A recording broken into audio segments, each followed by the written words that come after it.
కీర్తనల గ్రంథము 144వ అధ్యాయము 1వ వచనము. Psalms chapter 144 verse 1. Blessed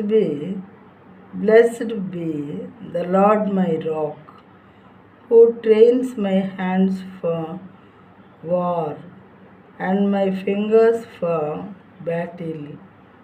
నాకు ఆశ్రయదుర్గముగు యెహోవా సన్నుతింపబడును గాక. ఆయన నా చేతులకు యుద్ధమును నా వ్రేళ్లకు పోరాటమును నేర్పువాడయ్యున్నాడు. ఇక్కడ కూడా దావీదు మహారాజు గారు రాసినటువంటి కీర్తన ఇది కూడా. నాకు ఆశ్రయదుర్గమైన యెహోవా సన్నుతింపబడును గాక అంటే స్తుతింపబడును గాక. ఆశ్రయదుర్గము అని అంటే ఆపత్కాలంలో మరి దాక్కునేటటువంటి ప్లేస్ అన్నమాట.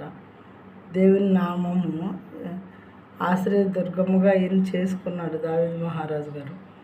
నాకు ఆశ్రయదుర్గము యెహోవా సన్నుతింపబడును గాక. ఆయన నా చేతులకు యుద్ధమును నా వ్రేళ్లకు పోరాటమును నేర్పువాడై ఉన్నాడు.